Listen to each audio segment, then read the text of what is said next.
Now let's solve this question. The average memory access time for a machine with a cache hit rate of 80%, where the cache access time is 5 nanoseconds and the main memory access time is 100 nanoseconds. So they are saying that there is cache and main memory given and their accesses are given, access times are given, and now we have to find out the average access time depending on how many times we are able to find the data in the cache and how many times we are going to find the data in the main memory. For that reason they have given the hit rate.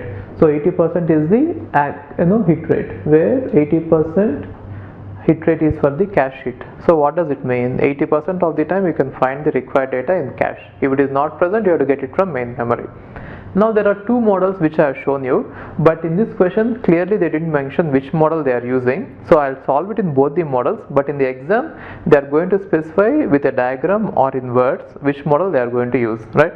So one model is, if we have the processor, we can assume that both the cache as well as main memory are directly connected to the processor, and we simultaneously will start accessing or finding out the data in both of them.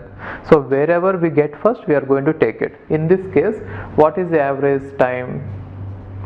The average access time is going to be, whenever it is present in cache, it is just going to be the cache time. If it is present in cache, which means let us say h1 is the hit rate of cache, then it is going to be access time of cache. If it is not present in cache, which means 1 minus h1. So 80% of the time it is going to be present in cache, then the time taken will be equal to the time taken to get the data from cache.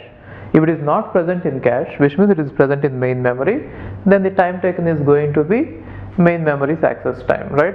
So Tm. Now in this you can directly substitute what the values are. So 0.8 into Tc. So what is the time taken for cache? So cache is 5 nanoseconds plus 1 minus 0.8 into 100 nanoseconds, right? So the answer is going to be 24 nanoseconds. If you solve it, it is going to be 24 nanoseconds. Okay, fine. Now what is the other model? In the other model, we are going to have the processor and only cache is connected to the processor directly, and then in order to access the main memory, you have to first access the cache and then go to the main memory. This is the way it is connected. Okay, so in this case what happens is, if the data is present in cache, we can directly get it from cache. In that case, the access time is going to be the cache access time. If it is not present in the cache, then you have to first decide that it is not present in the cache. For that, some time is required to access the cache, and then we have to do that. Therefore, here the average access time is going to be, in case if it is present in cache, then I am going to get it from cache itself. So let us say Tc. In case if it is not present in cache, then I have to check both the cache as well as main memory, right? So whichever diagram is given to you in the question or in the wording, whichever case they describe, depending on that you have to apply the appropriate formula, right? So in this one we are going to get 0.8 into, what is the time taken for cache? 5 nanoseconds plus 0.2 into Tc plus Tm. Now we have to add both of them, right? So 105 nanoseconds. 5 plus 100 is 105 nanoseconds. In this case you are going to get the answer is 25 nanoseconds. If you observe it, here the access time is more, because in order to access the main memory you have to go through cache. Here directly main memory is connected, so therefore it is faster. Okay, fine. Hi, if you are planning to do masters, then doing masters abroad is better than doing masters in India. I'll give you all the reasons. So first reason is, out of 1 lakh students who take GATE every year, there are only 500 seats in old IITs. So all the IITs put together have an acceptance rate of 0.5%, and IITs, universities better than IITs, they have very good acceptance rate like 30%, 40%, but all the IITs put together have an acceptance rate of 0.5%. And if you are working hard to get into IIT Bombay's ranking is 177 and IIT Roorkey's ranking is 400. If you are happy to get into IIT Roorkey, then getting into universities better than IIT Roorkey is easier compared to getting into IIT Roorkey. And looking at the salaries for computer science, for software jobs, if you have done your masters in computer science in US, the salaries are ranging from 80 lakhs per year to 1.2 crore per year. So even if you take an average of 1 crore per year, your savings will be much higher than the salaries in India.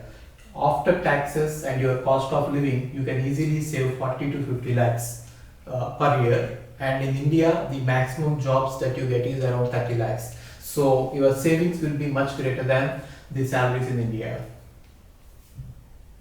And these are all the services that we provide. University shortlisting. So depending on your profile, we will shortlist what are the universities that you have to apply, and statement of purpose building, and then LOR guidance, and GRE and English test assistance, and education loan assistance. So you don't have to have any collateral, which means without any security, now you can get education loan. Getting education loan is very simple these days, and whatever the amount of fee that you have a range of universities. You can apply for 10 lakh universities, 20 lakh universities, or 50 lakh universities. But whatever it is, you are going to get complete education loan, and you can pay off your education loan in 1 year after you get a job.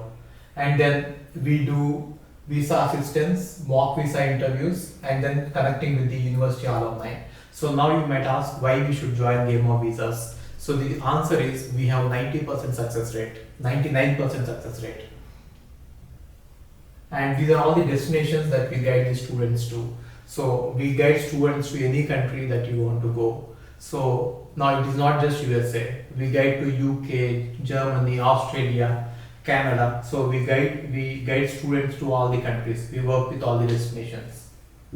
And if you are interested in going abroad, you have to just drop us a message on this WhatsApp number 9494 555 454. Okay, thank you.